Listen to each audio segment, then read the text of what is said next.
Welcome back to the Artie Lange Show. Half of my next guest has been here before, and I love him. He's a great comic. Thank you. Sam Morril, but he's also doing a show now with his buddy, who's also a funny comic. But you're listed as his annoying friend, Joe. This is accurate. Joe Machi.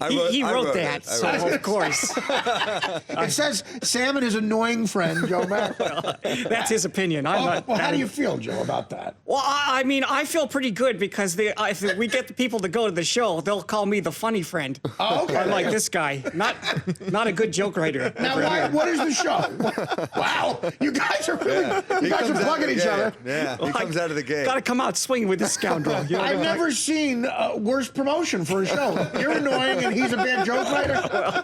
Let me mark off my Saturday to clear the calendar. Don't come for that guy. That's all I'm saying.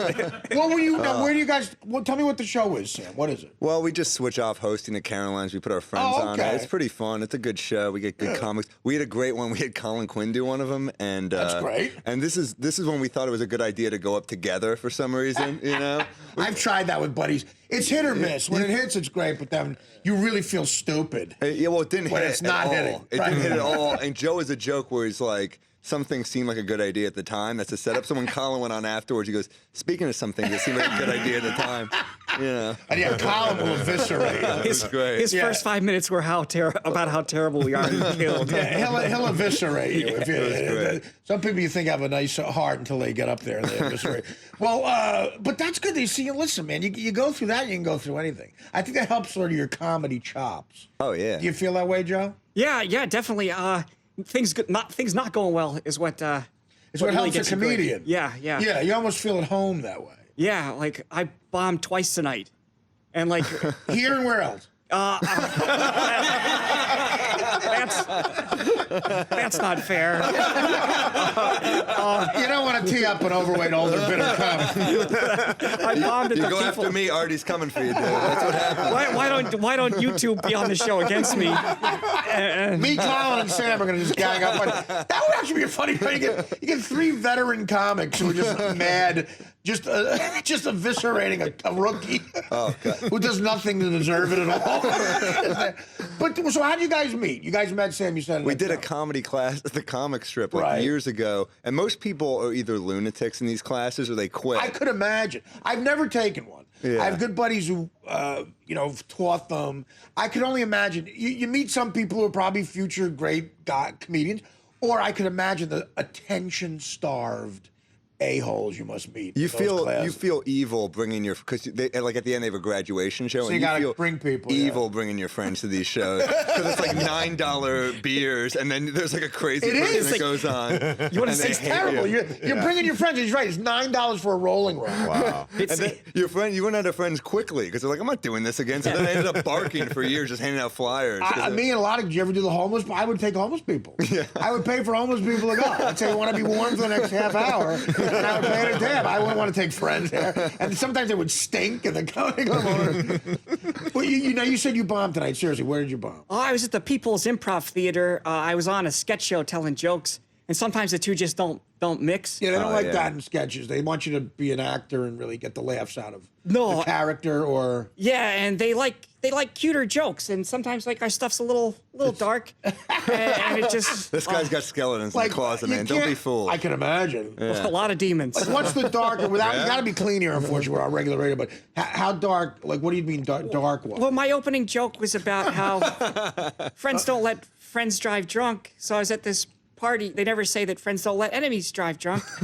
And this guy has always been a jerk to me. He's about to drive home from this party drunk. And as I try to stop him, he says, "What do you want, loser?" And I'm like, "I bet you can't make it home in 5 minutes." And like, it just, you could have heard a pin drop. Really? Yeah, they were offended. They're and I'm offended by that. Yeah, it's like we're in a building that says jokes, telling jokes. I know. Laugh at the jokes. I did a gig in Levity Live, which is a cool club, on Thursday. I've played Levity Live. It's a great club. In Nyack. Yeah, great it's awesome. Yeah. It's a PTO meeting, so it's all stuffy people. and they're groaning at every one of my jokes. They do 45 minutes. They're groaning at every joke. And a while I was Nothing like, spells comedy. yeah. I said, why? Like, what's wrong? They're like, we're PTO people. I was like, yeah, I'm someone's son too. Yeah, right, exactly. So what are you doing here then? I know. Why are you here? Oh, I said that to them. It was, as I said, I'm someone's son. These awful people. I said, no wonder your kids have low self-esteem. You're not laughing at all.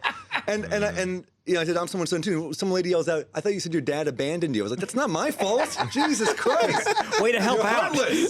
I've done corporate gigs like on a Wednesday night, like they pay you to go somewhere at 7 o'clock, and you have to be clean. And if you get a little dirty, they get offended. And I've had people yell at me like as a heckle, why can't you do stuff like Jerry Seinfeld? And I'm like, you know what? Guess what? The $6 billion net worth comic Jerry Seinfeld isn't coming here on a Tuesday night. You're getting me. You're paying the talent level you're getting is me. So I'm not going to be as good as him. As cute. Well, they know they're booking you. They like with us. They don't know. What Sometimes they're in the with audience members they don't know though. Like the people who book you. But then in the audience they don't know what to say. Right. But then as you get that rebellious thing in you where you go, I want to offend these people because now you hate them. And then you dig a hole. I want you to at least remember me. I want you to feel something.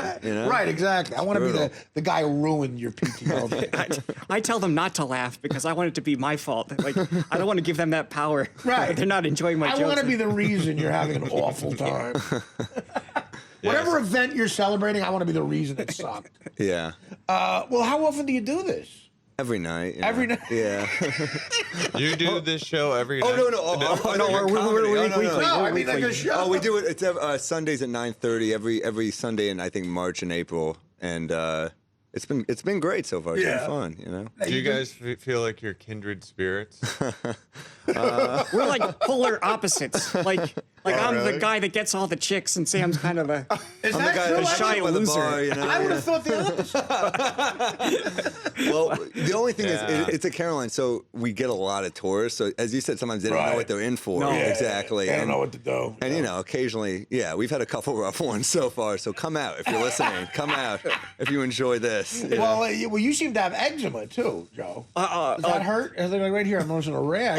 Maybe it's a little bit of a rash, but no, I mean, I didn't It's not eczema. It's just some sort of allergic reaction. He's allergic to beer now. He used to be a big beer drinker. Yeah, now I'm he can't allergic drink to beer. I break out in hives if I drink beer. It's Is that terrible. true? Yeah. Wow. Yes, I've never heard of that. I just quit drinking it, and I feel so much better. But Did this break out after your last gig? That's good. Maybe you're allergic to dead silence. oh well, I didn't notice that a long time ago. But Like some people are allergic to peanuts. You could die from dead silence. I'm not a good comedian. I'm used to it. Yeah. That's a good opening line. I'm not good at Ladies and this. gentlemen, I'm not a good comedian. Well, no, you seem funny to me. See, I liked your drunk driving. Oh, thanks. Yeah, so It's a fun one. Sometimes it's just not fun one. it's It's not the fun. jokes. It's a I mean, fun drunk driving I was at joke. another club later. But there's the and- thing. Then if someone in the front row goes, "Oh, my daughter was killed by a drunk driver," then you're like, "Oh, okay." Yeah. Thanks Well, for that bringing explains it why you didn't laugh, but why everyone else? Jesus Christ. like up. That explains why you're just a fuddy duddy. plus, it wasn't their daughter. It was some other guy. That's true. Like this is People have this whole See, thing now you're where offending me. people do this thing though where they blame a joke for bad things happening. Like bad things have been happening for quite some time now. I hate the guys who, when you're bombing the heckler, like, because you're being too dirty. And I've had this happen at corporate gigs where the guy will be like trying to defend the women in the audience who seem to be offended. I've had guys go, hey, enough. I've had a guy do that. Walk with that and they go, enough. He's on a date with a girl and he's he's trying to be Mr. Big Shot. Yeah. He's just making sure that things go well after the show. He doesn't care. Enough. And he's got an ascot on. Really makes it. Well, we got to take a break. Listen, you're killing here, so don't worry about it. Everything's fine. You're great, Joe. Yeah, you are. You're gold. I think the thanks. two of you is going to work. It's going to work out. I appreciate that. Switch it though to where he's the character who gets laid a lot. Because when you're that character, it's creepy. I made that whole part up. I knew it. Yeah. Back after this with Sam Morril and his annoying friend. The Artie Lange Show, weeknights on Audience, only on DirecTV.